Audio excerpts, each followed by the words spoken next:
ভোটের হাওয়ায় জমজমাট রাজধানী, দম ফেলার সময় নেই প্রার্থীদের। বিরামহীন চলছে সভা সমাবেশ ও মিছিল, তবে রয়েছে পাল্টাপাল্টি অভিযোগও। এখনও লেভেল প্লেইং ফিল্ড নিশ্চিত হয়নি বলে অভিযোগ অনেকের। শফিকুল ইসলামের রিপোর্টে থাকছে বিস্তারিত। কালার এক্সপার্ট এবং মাইল্ড অন হ্যান্ডস টেকনোলজি সমৃদ্ধ অরিক্স অ্যাডভান্স ডিটারজেন্ট পাউডার আপনার লন্ড্রি এক্সপার্ট। 12 ফেব্রুয়ারি ত্রয়োদশ জাতীয় সংসদ নির্বাচন। শেষ সময়ে সভা সমাবেশ আর মিছিলে ব্যস্ত সময় পার করছেন প্রার্থী ও সমর্থকরা।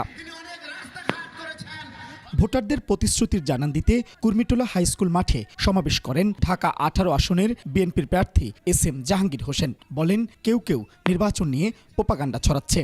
নির্বাচনে যে আচরণবিধি আছে, আচরণবিধি লঙ্ঘন করছে, এটা নাহা মিথ্যা কথা। যারা এই ধরনের কমপ্লেন করে, অভিযোগ করে, শুধু তাদের দুর্বলতা থেকে অভিযোগ করে, আমাদের সেখানে কোনো সম্পৃক্ততা নাই। আমরা বলতে চাই, আমি ব্যক্তিগতভাবে বলতে চাই যে আমরা ঢাকা 18 আসনে 10 জন প্রার্থী নির্বাচন করতেছি। আমি তাদের উপর সম্মান রেখে বলতেছি যে আমরা সবাইকে সমানভাবে দেখে আমরা সবাই যাতে একটা নির্বাচনী মাঠ, এখানে আমরা সবাই সুন্দর করে প্রচার প্রচারণা করব।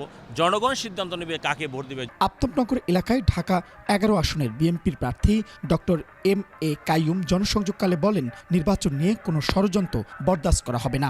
মানুষের এতদিনের পাওয়া ভোটের অধিকার যারা হরণ করতে চায়, এই ষড়যন্ত্র করে কোনো লাভ নাই। মানুষ সজাগ আছে, তাদের সম্পর্কে আমরা চিনি, জানি। তো আমরা বলতে চাই, মানুষ ভোট কেন্দ্রে যাবে, ধানের শীষের বিজয় হবে।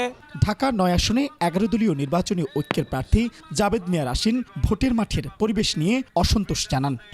বেশ কিছু অপ্রীতিকর ঘটনা সারা বাংলাদেশে ঘটেছে নির্বাচনী তফসিল ঘটনা ঠিক পরপরই, এবং কিছু ঘটনা কিন্তু প্রচারণা শুরু হওয়ার পরেও ঘটছে। এই ঘটনাগুলো আসলে জনমনে কিছুটা উদ্বেগ, উৎকণ্ঠা সৃষ্টি করছে, যার কারণে ভোটের যে আমেজ সেটা পাওয়া যাচ্ছে না। প্রতিহিংসা নয়, সহাবস্থানের রাজনীতি চান একই আসনের বিএনপির প্রার্থী হাবিবুর রশিদ হাবিব। আমি সহাবস্থানের রাজনীতিতে বিশ্বাসী। আমি আমার প্রার্থীদেরকে প্রতিদিনের সহযোদ্ধাই মনে করি। যারা এলাকার ভালো চায়, এলাকার মানুষ, আমি তাদের সবাইকে নিয়ে কাজ করতে চাই। আগামী 12 ফেব্রুয়ারি নির্বাচনে তারা ভোট দিয়ে তাদের পছন্দের প্রার্থীকে নির্বাচিত করবে। এই জন্য আমি দেখছি এলাকার ছেলে আমার পক্ষে অনেক গণজোয়ারের সৃষ্টি হয়েছে। এদিকে ঢাকা 8 আসনের 11 দলীয় নির্বাচনী ঐক্যের প্রার্থী নাসির উদ্দিন পাটোয়ারি বলেছেন, তরুণদের ব্যাপক সাড়া পাওয়া যাচ্ছে, তবে লেভেল প্লেইং ফিল্ড নিশ্চিত হয়নি। সরকার প্রথমে চাঁদাবাজ, সন্ত্রাস, দুর্নীতিবাজ, ঋণ খেলাপি, দ্বৈত নাগরিক, ওদেরকে হলো নমিনেশন দিয়ে দিয়েছে। তো দেওয়া মানে কি, তাহলে বাংলাদেশের লেভেল প্লেইং ফিল্ড নেই। আমাদের ব্যানারগুলো রাতে উঠিয়ে নিয়ে যে আরেকজন হলো নির্বাচনের যে আচরণবিধি সেটা বাদ দিয়ে হলো হাজার হাজার ব্যানার লাগাচ্ছে। তারপরে আমাদের পথে হ্যারাস করতেছে, নির্বাচন কমিশন দেখতেছে না। আমাকে দিনে দুপুরে মানুষের সামনে মারা হলো, সেটার কোনো বিচার হয়নি। তো লেভেল প্লেইং ফিল্ড কিভাবে হয়? পাল্টাপাল্টি অভিযোগ থাকলেও প্রার্থীদের সবাই চান সুষ্ঠু, সুন্দর ও নিরপেক্ষ নির্বাচন।